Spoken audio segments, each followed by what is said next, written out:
Welcome to Heart Stories, a podcast proudly brought to you by the Caulfield Grammarians Association. I'm your host, Doreen Brown, and this season we celebrate the journeys, passions, and values of remarkable individuals, many of whom share a connection to the Caulfield community. This series is a platform for heartfelt conversations that shine a light on creativity, leadership, and a sense of community that define extraordinary lives. At Heart Stories, we believe every achievement begins with a story. Together, we'll uncover the challenges, milestones, and lessons that have shaped our guests. Through their insights, we'll explore how shared values and a commitment to making a difference inspire both individuals and communities to thrive. So thank you for joining us. Settle in, open your mind, and get ready to discover stories that inspire, empower, and unite. This is Heart Stories. Let's begin.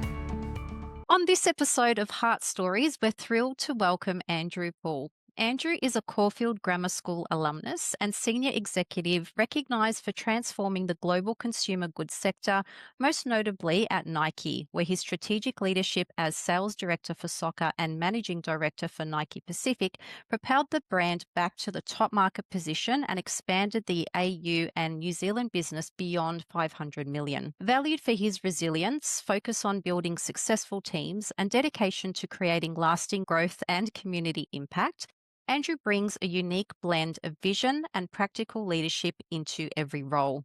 Known for his resilience, positivity, and strategic vision, Andrew has consistently driven consumer-focused growth by coaching high-performing teams and implementing impactful business strategies.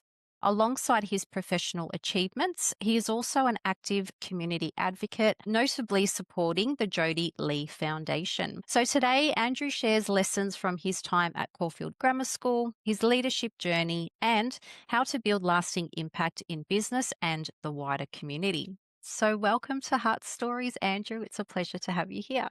Thank you for having me. I'm really honoured. I was quite surprised to get an email, so thank you very much. I really appreciate the opportunity.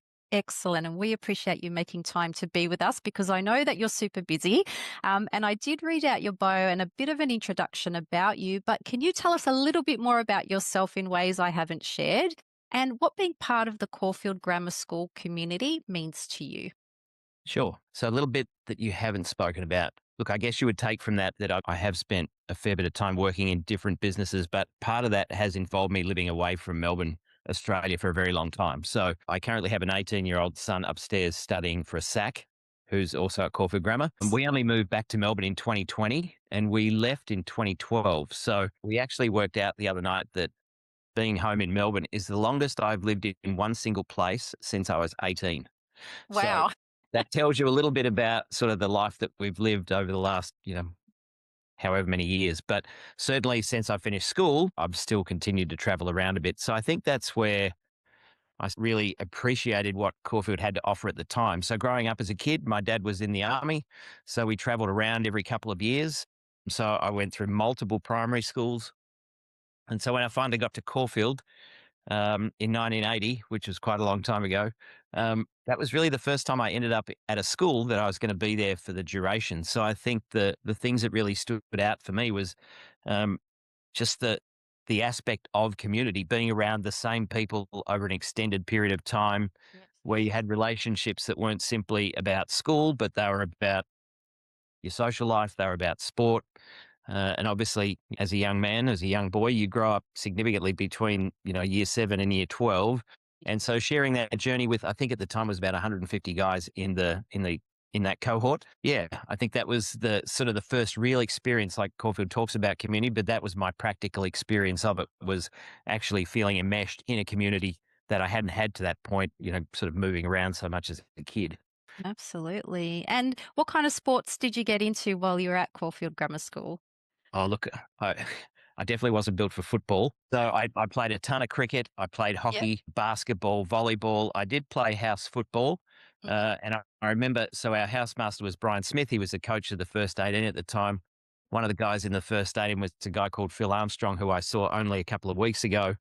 And I was a lot smaller than Phil Armstrong. Phil Armstrong had the ball. I ran at Phil Armstrong, and Phil just literally put his hand out and just pushed me away. And I'm sure Brian Smith, whose nickname was Crunchy, blew the whistle and gave me a free kick just out of pity, not because Phil broke any rules. But yeah, sport was one of those things where you really developed a sense of camaraderie. It was that engagement with your teammates, playing cricket or hockey with those folks or those guys over an extended period. Like, you really developed quite a deep bond.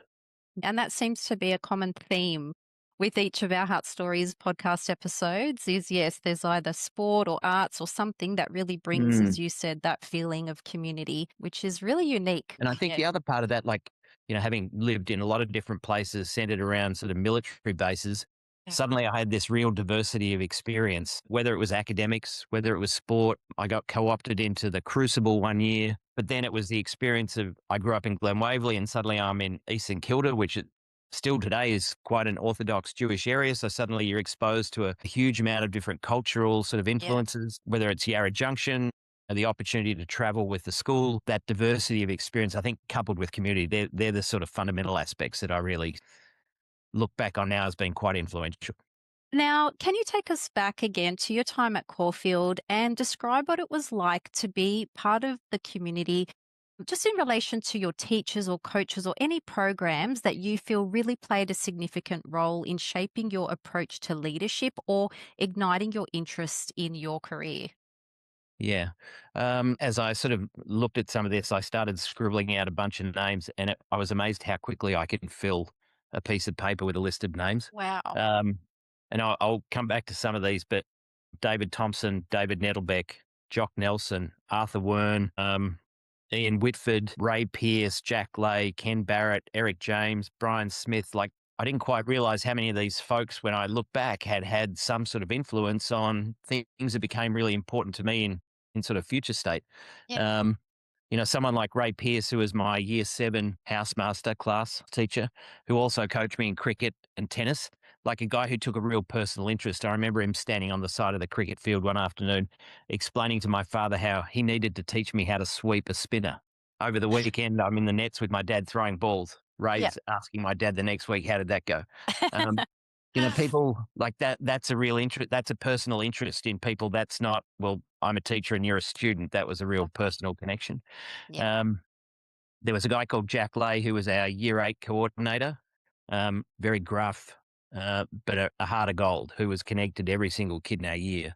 Um, and then I think about someone like Ken Barrett, who was the housemaster of a different house. I wasn't in that house, but he was someone who encouraged me to step into the space of doing something in the arts and helping out with the Crucible production. Now, Yeah. that was never something I was going to get involved in off my own bat, but Ken was like, hey, no, this would be good for you. Someone like Eric James, I think he had been a student at the school. He then became a teacher. And so by the time in the mid 80s, Eric had coached the first 11 cricket, but by this stage he was coaching like the under 14s.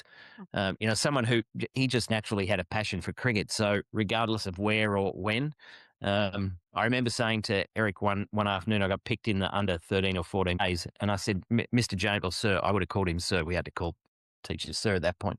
Yeah. Sir, look, if I'm going to be in the A's, I'd rather you put someone else in, and I'll go play in the B's where I'll actually play a role. And deadpan. He's like, you were picked in the A's, you'll be playing in the A's. And I'm like, yes, Mr. James.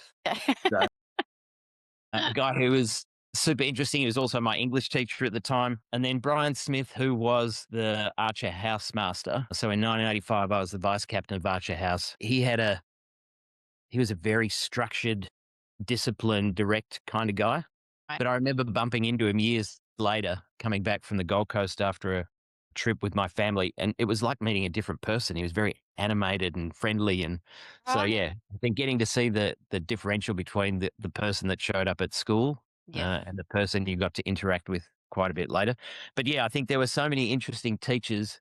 Someone like Jock Nelson, who was almost the school disciplinarian, and then someone like Arthur Wern, who'd come from a military background, had actually served with my father. Yeah, there were some real characters and great people underneath it all too. And I love that, taking that real personal interest, as you said, not just standing on the sidelines, but really bringing out the best in you as Yeah. well. But I'd say the thing that probably had the most influence, the opportunity of going to Yarra Junction for me was probably formative in that opportunity of being given the chance to step into leadership roles. Yeah. So you get to go there in year 7, you skip year 8, you go back in year 9, in year 10. You get the opportunity to go and do a leadership course. Suddenly you're back there as a year 10 student, leading some year 7 students, or you Yeah. go back in year 11, leading year 9 students. And I eventually went back there in 1986 as one of the first trainees at Yarra Junction. So I would say that place sort of taught me a lot of practical lessons about leading people in a situation where you don't actually have a personal relationship. Like, Yep. the kids arrive on day one, and now you've got to form a relationship quite quickly, and you've got to help lead them through the process, which for some of those kids can be quite difficult because not everyone's cut out to spend a day hiking around the Britannia Ranges soaking wet. And it Mm. takes a special kind of person as well to be able to make them all feel comfortable and welcome and, again, part of the community. So now let's chat about your milestones that you've achieved at Nike, including growing the Australia and New Zealand business to over 500 million as managing director. Can you Yeah. share a little bit more about this, including maybe some of the strategies you implemented to return the brand to the number one market position in less than 12 months? So I was fortunate enough to spend nearly 17 years working at Nike. I went there relatively late in my career. I was about 39. It's one of those places you either get spat out by it quite quickly or you end up being there a long time. And I ended up being there a long time. And I think that's because the pace of that business does roll over every 90 days because it's seasonally based. So if you're in a commercial function, Yep. you're out in front of customers every 90 days, selling whatever the next seasonal Yep. capsules are. So I went back there after being through New Zealand, Melbourne, Asia, the US, and then I came home into that leadership role. So I think at that point I had a good grasp of the brand. Yep. And commercially, I'd seen how the North American business operated, and I knew that business fundamentally was very sound. I think what we needed was just a very simple, structured approach to how we wanted to really tackle the opportunity in front of us. I made sure, and this is a fundamental principle that I've sort of stuck to my entire life, you really need to go and hire people who are smarter than you. Like Yep. you shouldn't be afraid of doing that. And in fact, that doesn't simply make that team stronger, it makes you stronger as a leader. So I definitely went and hired some good people from other aspects of the Nike business to come into that team. And we really set a very basic framework that we were going to do 3 things and we're going to do them very well. So we were going to get back to the number 1 position in running. We were going to own the football business and Mhm. we were going to own the street style or off-field apparel and footwear for athletes. And that's really what we set out to do. And then underneath that, it was really about industrializing the systems that we use to interact with our customers. So Right. thinking about electronic order interfaces, thinking about our supply chain, those sorts of things. So it doesn't sound very sexy, but it's really easy for the team to then get their heads around it. And the Yep. important part is making sure that even if you're the new 22-year-old kid straight out of university sitting in CX, that you understand that role you're playing in delivering against those 4 initiatives. Like, Yep. what is the practical execution of my job today that is playing a role in the delivery of those 4 things? And Yep. we made it really simple for people to understand that. Mm. And then we read back the results to people consistently. Involving them in that feedback loop became super important. So Love it. yeah, not overly complex, just focus on a couple of things, do them really well, and make sure you keep people engaged and then tell them how well they're doing Yeah. or where we've got to make some change because we're Yeah. not quite hitting the mark. But on the whole, the team did a really nice job in that space. And simple doesn't always mean easy. I think that's where sometimes people Yeah. mistake that, Yeah. right? They think, oh, yeah, well, it's Yeah. simple. It doesn't mean it's going to be easy. Yeah. I think there's a couple of other things like outside of that strategic framework, there's then the way that you approach that body of work. So in 2020, we came home. I did a couple of different things. I'm now at Quadlock. It's an Australian Yes. brand started by 2 founders. It's had private equity involved. It's now owned by a Swedish company. But I think the fundamentals of delivering on that strategy don't change. And there's some elements that become really important. I think part of that is around access. That's access to people in the leadership team, whether it's access to me personally. Yep. When I started in that job, we had 40 employees. Today, we've got 120. And Wow. so when I started, I sat down and had a coffee with every single one in the team. Right. So I needed to learn not simply about the business, but about who they were and what they did. Yep. Uh, and so now, unfortunately, I've created a rod for my own back where I'm still meeting every single person that works for us. Right. But I'm probably one of few people in the organization who could walk around and name every single person in the team and have a conversation. Like, I think that's really important for people, again, around the value of their work and them feeling as though they're being seen in the workplace and their work's being valued.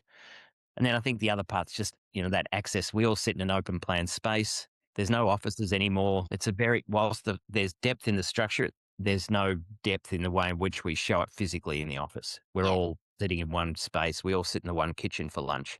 So yeah, I would say that strategic framework and accessibility, they're the two foundational elements for me that have been really important. And that ties in really well with my next question. How do you Yeah. approach coaching cross functional teams to ensure they feel engaged and empowered to do their best? You've kind of touched on this a little bit by making sure everyone feels seen, everyone feels heard, and they're part of a team. Is there anything additional that we may not have covered just with regards to that? Trust becomes a really important foundational element in any high performing team. If teams don't believe they are trusted by the leadership group, or in turn, the leadership team don't trust a functional group to get some work done, I don't think you can ever encourage. There's not a great deal you can do to drive performance or to elevate a team's performance if that foundational element of trust isn't there.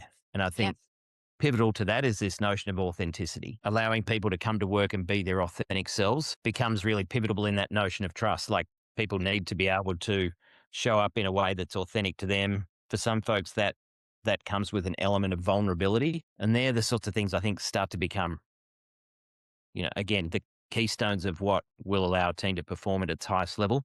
There's a really interesting book by a guy called Marshall Goldsmith, and it's called Leadership is a Contact Sport. Yeah. And Yeah. in that, he talks about this notion of active engagement, direct interaction. Like, human beings like to be around other people for the most part, right? They like Yeah. the engagement, they like the affirmation, they like the conversation, they like the debate.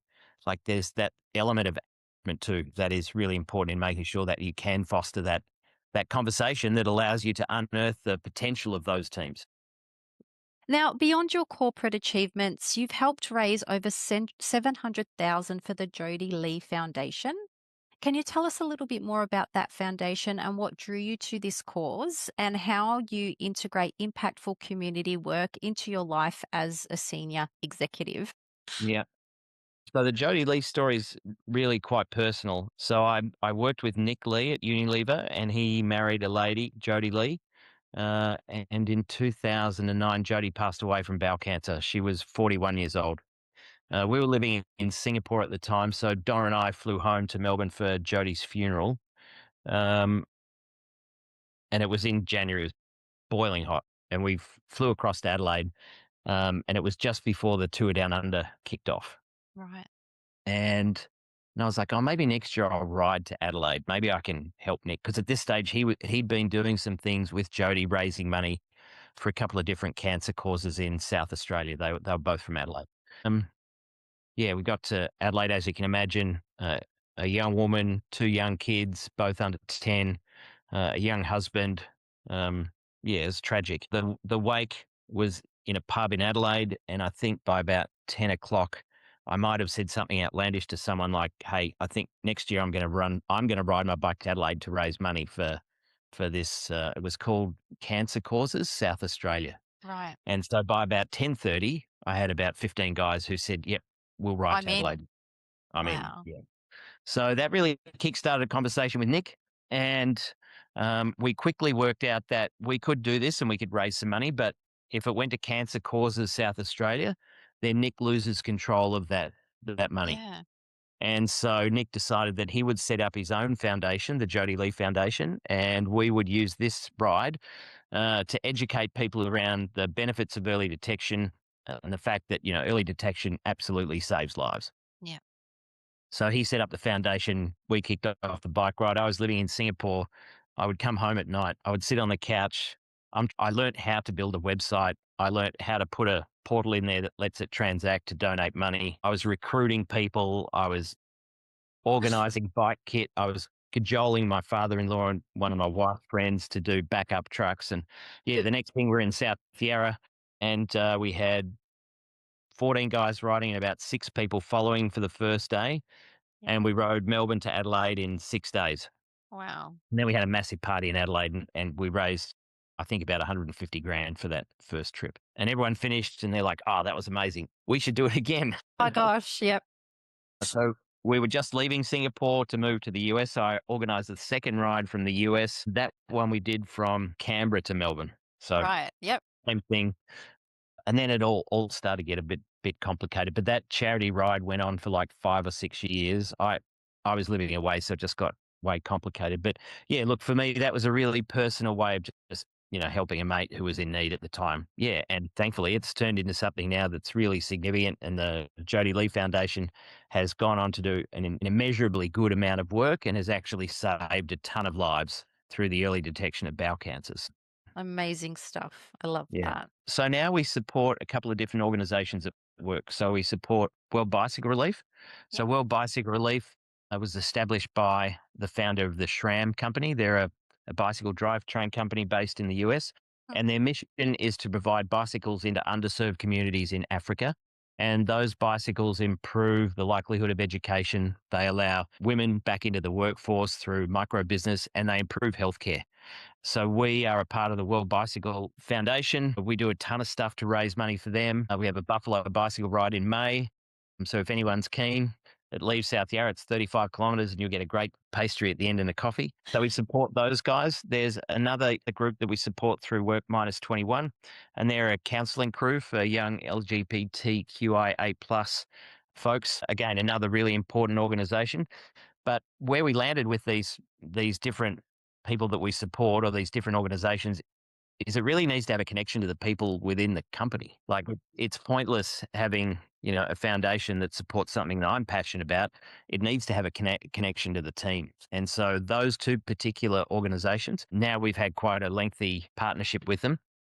And again, it's really grounded in the fact that it's important to the team and they have a connection to the work that they do. In fact, sent two guys off to Africa last year on a World Bicycle Relief ride. And we had one of their guides who grew up in a village outside of Nairobi in the office today. Oh, And that was his wow. first trip outside of Africa. Yeah, Wow. he was having a great time living in Melbourne. In fact, he was headed to the MCG this afternoon to kick a football. So That he is was, so cool. yeah, he was getting right into it. So yeah, Yep. we said that's how we like to focus on a couple of things, go deep on those, and make sure that the team's connected to the output of what those organizations do. Love that. Now, you describe yourself as resilient, resourceful, and possessing a bias for action. Yeah. What advice would you give to current Caulfield Grammar School students or young professionals who want to cultivate these traits and lead major organizations? Well, let me just say, when I finish school, what I get to do today is not in my wildest dreams would I have imagined. Like Yep. school for me was a bit of a journey. Like I wasn't academically strong. I love playing sport, probably to the point that sport filled in the gaps between class. I think firstly, I would say, you'll never be limited by what your ATAR is at the end of your year. And without getting in trouble with the school, I'll just leave it at that. But I think there's a couple of things for me that I've really sort of focused on, and the first one being this notion of you've got to get comfortable being uncomfortable. Like Yeah. you need to be able to push yourself outside of your comfort zone. And I think there's been several times through my career where that's been the only path forward for me. So I think that's super important. Like you've got to learn to push your own boundaries, and you will always find that the limitations that you think you have, you can step well beyond once you actually decide to sort of step into the void, if you like. If we go back to that notion of trust, I would say fundamentally, you've got to keep your promises, whether you're working in a team of two or you're working in a team of 2,000. Like if you've made a commitment to someone, you need to be able to keep that promise. And if we go back to the earlier conversation, that notion around trust, it's the most critical factor in any team success. So keep your promises, make sure you earn that person or that team's trust. The notion of fail fast. Mhm. So in the organization that I'm in today, we're a direct to consumer business. We serve 6 million different orders through the course of the year to over 100 countries. We need to be optimizing our website and our direct to consumer traffic. If we just hit a set and forget mode, like the business will slowly run to a halt. So, I would encourage people like check out the marshmallow exercise on YouTube. Okay. And it's about people given 20 chopsticks, some tape, and a marshmallow, and they've got to build the tallest possible structure that they can. Right. And without giving it all away, the group that wins are kindergarten students because they're more playful, they're iterative, they're testing and learning, they're not Yep. afraid to fail. So go check out the marshmallow exercise. It's an incredibly beneficial learning experience, and hopefully it sort of encourages people to be a bit more resilient when it comes to taking risk. And then the last one I think is this notion of like, don't be afraid of heights. Like you should never be afraid of your own success, particularly in a country where we love to have a crack at someone who might actually pop their head above the parapet. Yeah, I would definitely say challenge your own definition of what success looks like for you. You will always be your harshest critic, but you will always surprise yourself with what you're capable of doing. Yeah. That's where I would sort of land for aspiring leaders. Now, you have accomplished so much in your life and career. As you look ahead, what is your vision for the next chapter of your career? And how do you hope to continue contributing to the Caulfield community? Yeah. So look, I'm definitely closer to the end than I am to the beginning. But in the early days of Nike, there is a document, and it's called the Nike Principles. And I was lucky enough to get one of those in a charity auction at Nike. Now, people think those principles were typed up by Phil Knight, but they were actually typed up by a guy called Rob Strasser. And he typed those 10 principles up when they were working in a small office, and he left them on everybody's desk. And it was really sort of, the rules of play, if you like. There's 10 very basic principles. They're not wordy. They're like motherhood statements. And one of those that's really stuck with me since 2003 when I started at Nike was like, the job's not done till the job's done. So with that in mind, like I've never been overly planful in like what that next step is. So at the moment, I'm focused on the Quadlock business. I'm focused on the 120 employees we have across Australia, Europe, China, and the US, and I'm focused on making sure that they live up to their potential and the potential of that business. There's lots of things I'd love to go and do. Like I think I have an experience level that I could help younger people, young startup organizations, other direct to consumers, young leaders. So I'm always up for a coffee. So if anyone wants to chat, I'm happy to chat. And then the Caulfield communities, again, sort of living away for a long time, I probably wasn't as engaged. Like as having left school quite early, I would always come back to Melbourne for like the foundation dinners. And as the school songs, you're always part of the school from the time you begin it. But those relationships that I have with guys that I went to school with, I was either in class with or played sport with, like even if you only see them once a year, like you slot back into that conversation and loosely you know what they've been doing or, things that they've been up to through other conversations. So, I'm excited to be back in Melbourne and be present for more of those. I had the chance to go up to the Yarra Junction Open Day Nice. last year. Yep. Unfortunately, it was pouring with rain and freezing cold, which is no different to when I was there.